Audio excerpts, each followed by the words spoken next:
Саламатсыздарбы, Эркин Тоо Гезитин YouTube каналынын көрүүчүлөрү жана Гезиттин окурмандары. Биздин редакцияда бүгүн конокто санчы, нумеролог Алмаз Адишев мырза болмокчу. Биз Алмаз мырза менен келе жаткан парламенттик шайлоодогу кез келген сандар, цифраларга мүнөздөмө бермекчибиз. Алмаз мырза, куш келипсиз биздин редакцияга. Мына жакында парламенттик шайлоо өткөнү жатат. Бары Кудайдан деңизчи, бирок ушул сан элеме дагы адамдын тагдырына таасир берет деп угуп жүрөбүз. Сиз ушу Кыргызстандагы бирден бир сан элеминде жүргөн санчы, нумеролог катары ушул алдыда келе жаткан парламенттик шайлоодогу сандарга бир түшүндүрмө берип кетсеңиз деп сизди чакырдык да. Менин биринчи суроом, бизде мурдагы чакырылыштарда 120 депутат болчу, Азыр 90 депутат деп белгиледик. Ушу 120 деген сан менен 90 деген сандын айырмачылыктарын айтып бересизби? Ооба, 120 депутат менен 90дун айырмасы бар. 120 бул мындай нөлдү алып койсоң 12 да, бул 3. Ал эми 90 деген ал 99 да. Ал толук сан да. Демек, депутаттардын саны 90 болгону түпкүлүгүндө туура да. Анан 120 кандай эле? 120 ал айттым го, 12 бул 3 депчи. 3 да жакшы, бирок ал 9га 9 эми көбүнчө калкка кызмат кыла турган сандардын бири да. 3кө караганда, бирок 3, 6, 9 булар бир тууган сандар да. Андан сырткары 9 бул жеңиштин да белгиси. Жеңиштүү, позитивдүү жана принциптүү иштей алат. Аны ошондон улам мен аябай жакшы туура кабыл алдым, 90 деген санда. Мына шайлоо күнү болсо 28 ноябрга белгиленди. Бул күн кандай күн? 28 ноябрга белгиленгенин мен жөн эле белгилене бербейт. Негизи орчундуу саясий окуялар мамлекеттин тагдырын чечүүчү такыр эле жөндөн жөн эч нерсе жок түпкүлүгүндө. 28 ноябрь 2021-дин эгер талдап көрсөк, 28 бул 8-2-ни кошсоң кайра 1, ал эми 11-ай бул ноябрь, анан 2021 аягы 8 менен өткөн. Демек, эгер жөн эле ушул сандарды карасак, 1 деген сандар аябай көп да. Бул демек бийликтин аябай ошо шайлоону ийгиликтүү өткөрүп алуу жөнүндөгү ички саясий эрки бар. Жана бийликтин, азыркы бийликтин кичине мындай мүнөзү да бар да. Андан сырткары 17 чыгат экен демесинде колдогон жогорку күчтөр менен байланышы бар, акыйкатка жакын жана тартиптүү, аябай пландуу өтөт менин оюмдачы. Алдын ала абдан мындай тыкыр пландалат да. План боюнча иштешет. Мына Борбор шайлоо комиссиясы Жогорку Кеңеш депутаттарынын санын 90 деди. Анын ичинде мажоритардык система менен 36 депутат келе турган болуп атат. Ушул 36 деген сан кандай сан? Мажоритардык немесинде деле бир мандаттуусунда 6-3-9 болот атпайбы? Партиялык системада 56 болот, Партиялык система менен 54. 54 кайра эле тозулуп атпайбы? Кандай тозулуп атат? 5-4-9 да. 5-4-9. 9, кайра 9 болуп. Кайра 9. Демек, бул жерде эсеп бар, бул жерде айтып атпаймынбы?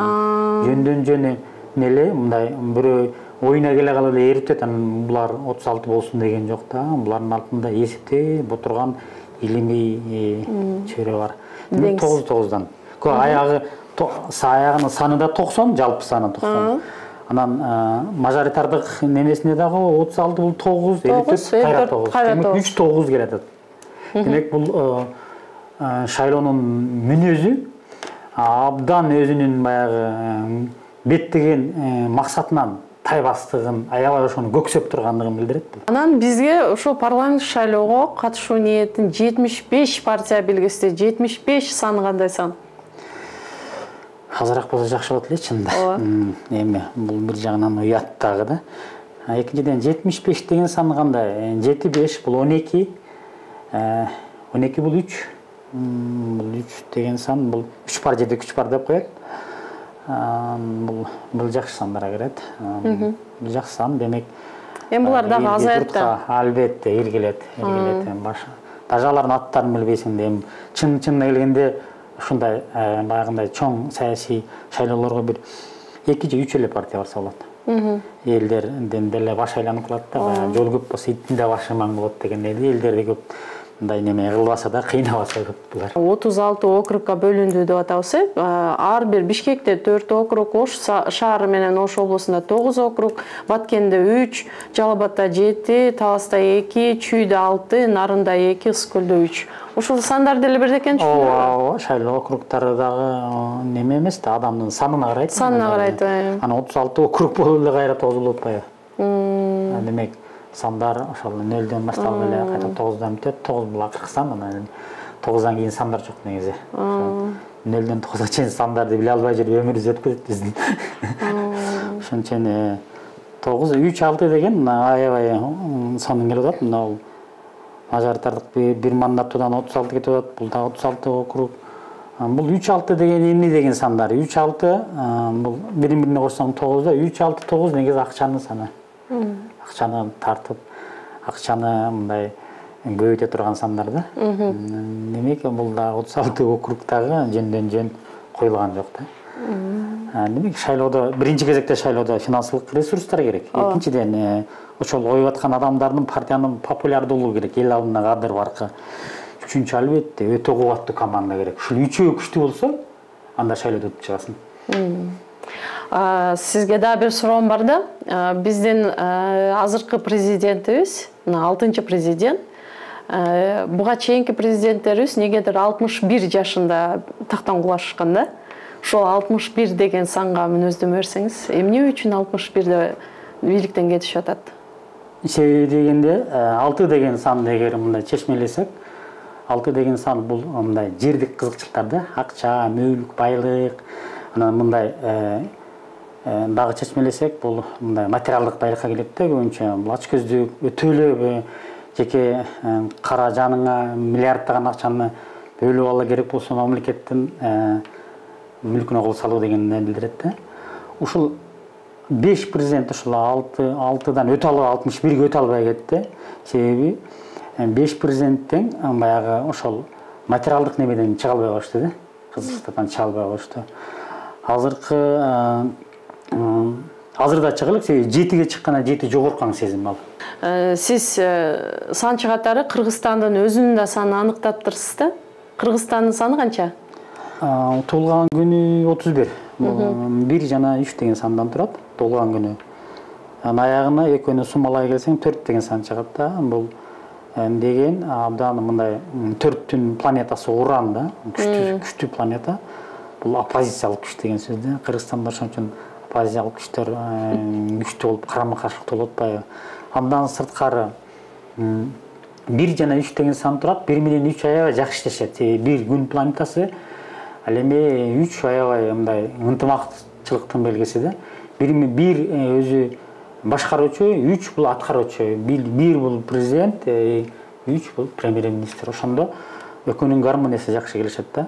Ал эми 4 болгондо 4 бул революция. Кичине 31 деген санда революциондук характер бар. Башка күн алсак болмок экен эгемендүүлүктө. Ошондон улам бизде мындай бир биз бийликте гана төңкөрүштөр болот, аң сезимде төңкөрүш жасаш керек да биз. Психологиябыз, жан дүйнөдө. Ал эми бизде жөн эле бийлик алмашып, муну мындай төңкөрүш десе деле болбойт, жөн эле бийлик талашуу алмашуу десе болот. Ал эми жалпы ошол 31ден жалпы тагдыр санын алсак, ал 5 деген сан турат. Кыргызстандын тагдыры 5. Тагдыры 5 таалай 5 абдан универсалдуу сан. 5те бир дагы сан жок. Себеби дегенде 5 бардык тегерегиндеги 8 сан менен бирдей ар тараптуу иштеше алат. Баягы алтын ортодо тура алат да, бардык сандарды таасир этет. Ошон үчүн биз Кыргызстандын өнүгүү жолу тагдыры ар тараптуулукка басым жасашыбыз керек. Эч качан бир мамлекетте бир ар тараптуу мамилелерди күтөбүз. Жана аны менен катар 5 деген дагы эмнени билдирет? Тагдыр саны 5 болуп атпайбы? Бул акча маселесинде билдирет.